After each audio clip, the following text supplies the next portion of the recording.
Older Adult Presentation for Social Work 501. I'm Tammy Sue Hiles, and I interviewed Irene Smith. Erik Erikson developed 8 stages of psychosocial development. I'm going to focus on stage 8, what is the late adult, 55 or 65 to death.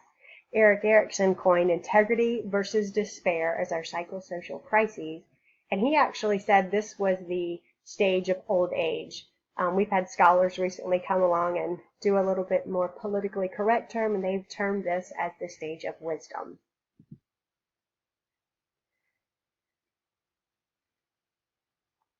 At this stage of life, we begin to take an inventory of our life. We do a life review, per se, integrity versus despair. And if we reach this stage as we should, then we feel like we've exhibited wisdom by everything we've done. We've been able to take a collection of it, and we can live life in peace. My interviewee, Irene, had a good philosophy. We've all failed. That's where we learn, but we cannot stay in the past. You'll never succeed. You'll never be happy. Not one person alive has not failed. I try to learn from my mistakes, and I move on with life. I believe that Irene has developed at each stage of her life through the psychosocial crises. She now has not only attained the wisdom in growing older, but in this life journey, she has developed a calming sense of peace within. Again, this peace, an integral part of life, is due to surrounding crises. Miss Irene dreams still. Life is not over. She disagreed with Mr. Erikson that she's in the last stage. She says, I'm older, but my life is far from over. She still dreams on living at a beach. She's thinking maybe Alabama, Florida, line somewhere. She's still working because this is a dream that she is aspiring to fulfill. She also has a love of animals, so she is hoping when she gets there, she could work at a marine life rescue facility. Recently, she had rescued a little Bobo bird from the beach off in Florida, and she just had such a sense of accomplishment and peace, and she just loved it. So it's a desire that she has, and again, she's doing everything she can to make this dream come true. Within this stage, she has had a lot of grief. As you grow older, you seem to have friends that pass away, and it makes you stand back and look at your life. The most recent grief and passing of an ex-husband. Ever since their divorce, there's been tension in the relationship with her and her adult children. But because he's passed, that tension is gone, and the relationship with her adult children is no longer threatened. There's no need to defend the actions and this ghost of memories past. She's found peace. She has good health. She desires to fulfill this dream again, and she has lifelong friendships. She's made friends, and that social network has really grounded her and enabled her to just attain wisdom at this state and be happy with life. Psychosocial stage of integrity versus despair. People here are taking a life assessment when we hit this age, when we have our wisdom. We look at life and we wonder if we have fulfilled our destinies or have we had shortcomings. One longitudinal study of white men only showed that those who'd struggled in their young adult or middle stage were more likely to feel despair. They felt they had not contributed, especially in the family realm. They had lived their life surviving, not thriving.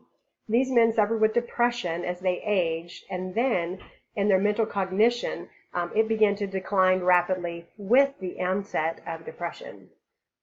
I often wonder how women in a longitudinal study would have fared. Most women, especially those who are in the last stages of life today, they raised children. They were homemakers. They gave to the world by creating life. They nurtured young lives to be productive human beings.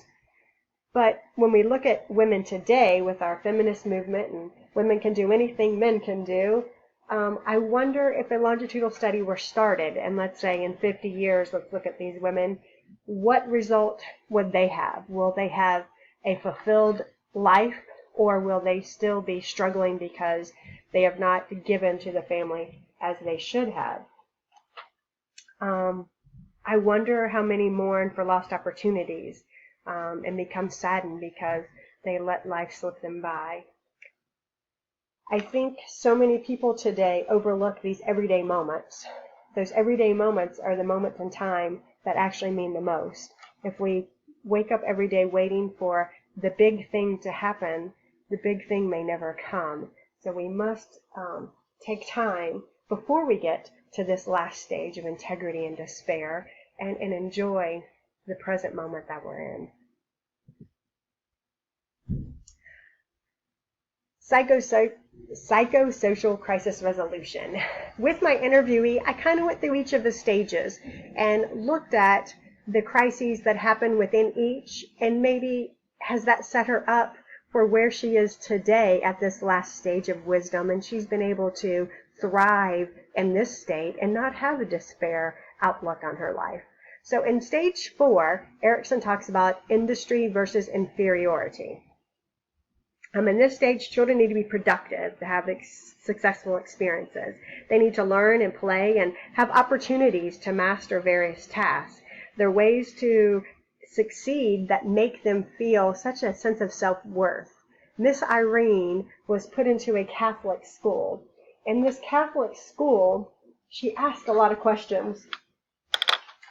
Evidently, at this time era, that was frowned upon terrifically because she said the nuns would beat the hell out of her. She said her hands, they had these rulers and they would just beat her, and it was unbelievable the way that they treated her because she questioned. It wasn't that she was ready to just take what someone says. It was that industrious, curious spirit that a child needs to find out how the world works, and she was never allowed that. I do believe that this will actually result into some other crises that she will have in life. When she hit stage 5, identity versus identity confusion, this is where Erik Erikson calls us the adolescents. We need to be productive and have successful experiences. Children are developing a sense of their identity. They try out roles to integrate into their future self. In this part of Miss Irene's life, she had grown up in Illinois, lived there her whole life. Wonderful middle to high class family. Life was good. Her father gets a job in Atlanta, Georgia. What a culture shock. Our country was in the segregation war. She had never seen people of color be so humiliated. She said daily there were KKK riots. There were things out there that scared her.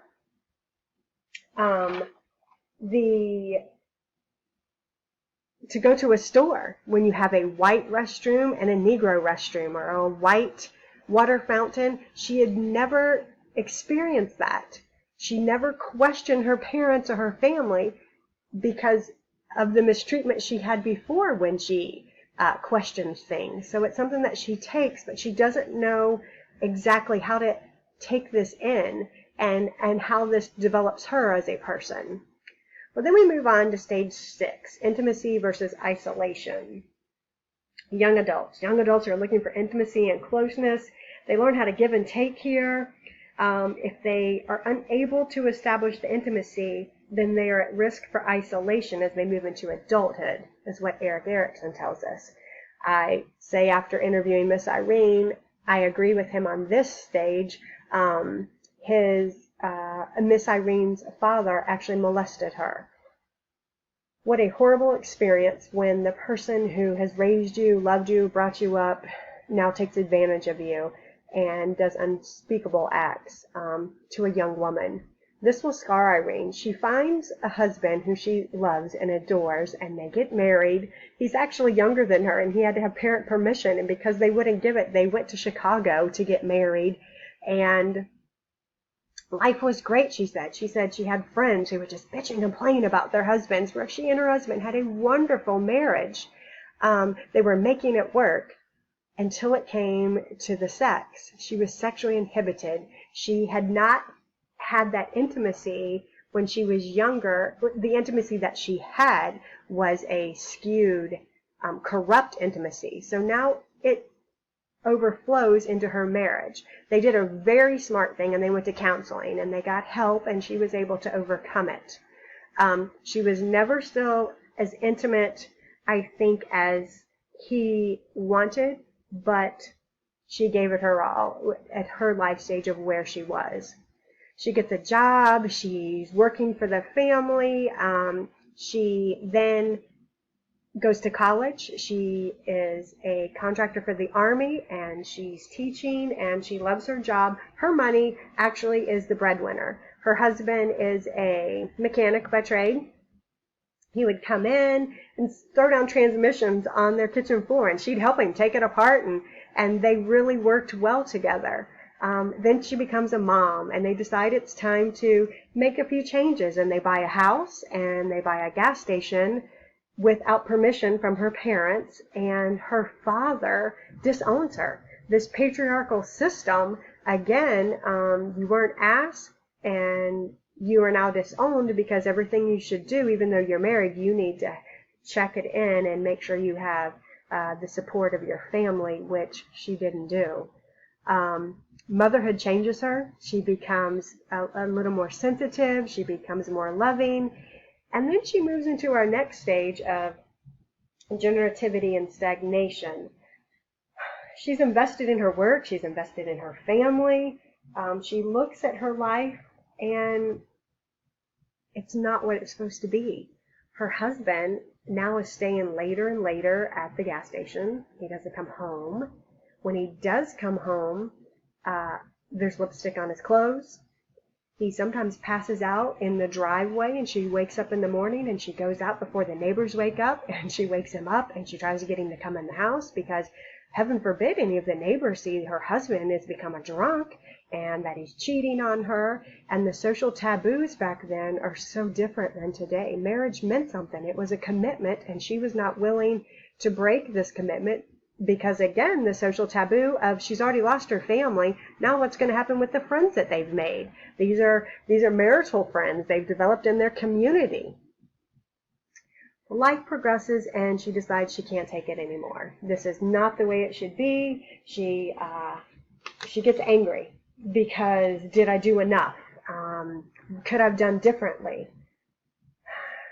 The divorce goes through. He remarries, and she gets hurt. She really gets hurt because he can move on so quickly, and she now becomes isolated, and she just kind of hangs out in this isolated state until she becomes a grandmother, and then she's able to love again. And you should see her eyes sparkle when she talks about her grandchildren.